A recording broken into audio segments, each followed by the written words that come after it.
Sejarah lagu Kristen Tinggal Sertaku atau Abide With Me. Tinggal Sertaku adalah lagu rohani Kristen yang ditulis oleh pendeta Anglikan Skotlandia Henry Francis Lyte. Sebuah doa agar Tuhan tetap bersama penyair sepanjang hidup dan hingga kematian. Lagu ini ditulis oleh Lyte pada tahun 1847 saat ia sedang sekarat akibat tuberkulosis. Lagu ini paling sering dinyanyikan dengan melodi Eventide karya organis Inggris William Henry Monk. Ada perdebatan mengenai tanggal pasti penulisan teks lagu Abide With Me. Sebuah artikel di The Spectator pada tanggal 3 Oktober 1925 menyebutkan bahwa Lyte menulis lagu pujian tersebut pada tahun 1820 saat mengunjungi seorang teman yang sedang sekarat. Dikisahkan bahwa Lyte sedang menginap bersama keluarga Hare di County Wexford dan mengunjungi teman lamanya William Augustus Lahan yang sedang sekarat pada saat itu. Saat Lyte duduk di samping pria yang sedang sekarat, William terus mengulang kalimat Abide With Me. Setelah meninggalkan tempat tidur William, Lyte menulis lagu pujian tersebut dan memberikan salinannya kepada keluarga Lahan. Keyakinan yang ada adalah bahwa ketika Lyte merasa kematiannya mendekat 27 tahun kemudian, pada usia 54 tahun, saat ia menderita tuberkulosis, ia teringat pada baris-baris yang ditulisnya bertahun-tahun sebelumnya di County Wexford. Hubungan Alkitabiah untuk lagu pujian ini terdapat dalam Lukas 24 ayat 29, di mana para murid meminta Yesus untuk tinggal bersama mereka karena hari sudah hampir malam dan hari telah berlalu.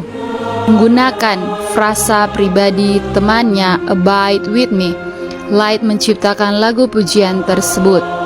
Putrinya Anna Maria Maxwell Hogg menceritakan kisah bagaimana Abide With Me muncul dari konteks tersebut. Pada 20 November 1847 di Nice, yang saat itu berada di kerajaan Sardinia, Lyte meninggal. Lagu pujian itu dinyanyikan untuk pertama kalinya di pemakaman Lyte. Ibadah syukur khusus untuk memperingati 2 abad kelahiran Lyte diadakan di gereja Tangmon dan Kilurin. Meskipun Lyte menulis melodi untuk lagu pujian itu, melodi yang paling umum digunakan untuk lagu pujian itu adalah Eventide karya William Henry Monk.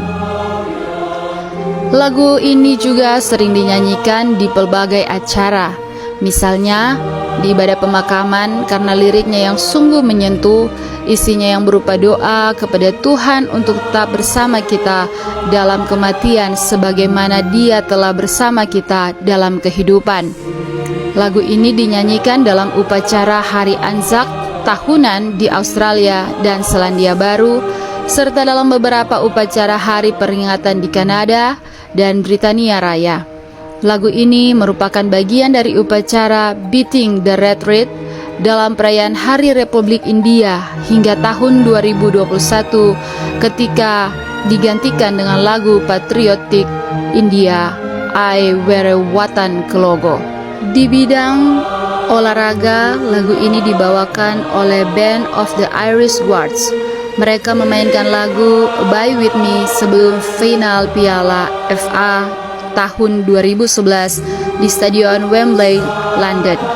Bait pertama dan terakhir dari lagu tersebut secara tradisional dinyanyikan di final Piala FA sekitar 15 menit sebelum kick-off pertandingan. Penggunaan resmi pertama lagu tersebut terjadi sebelum final Piala FA pada tahun 1927 antara Arsenal dan Cardiff City. Asosiasi dengan final Piala FA dapat ditelusuri sedikit lebih jauh ke final 1923 antara Bolton Wanderers dan West Ham United. Ketika kerumunan penonton yang memecahkan rekor membanjiri lapangan sebelum kick-off, saat lapangan dibersihkan, paduan suara acara Saint Luke's menyanyikan Abide With Me.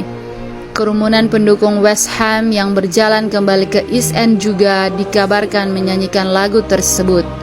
Penampilan spontan paduan suara tersebut mungkin menjadi asal mula tradisi menyanyikan lagu tersebut sebelum final piala. Lagu ini juga dinyanyikan sebelum kick-off di setiap final Rugby League Challenge Cup sejak tahun 1929. Dan lagu ini juga ditampilkan dalam upacara pembukaan Olimpiade London 2012 dinyanyikan oleh Emily Sandé sebagai penghormatan kepada korban serangan teroris pada tanggal 7 Juli 2012. Demikianlah sejarah singkat dari salah satu himne terkenal sepanjang sejarah Kristen, Abide With Me. Kiranya dapat memberikan inspirasi dan motivasi ke kita semua untuk selalu beriman kepada Tuhan kita Yesus Kristus. Salam kasih dalam nama Allah Bapa, Putra, dan Roh Kudus. Sampai jumpa di video sejarah lagu Kristen berikutnya. Tuhan Yesus memberkati.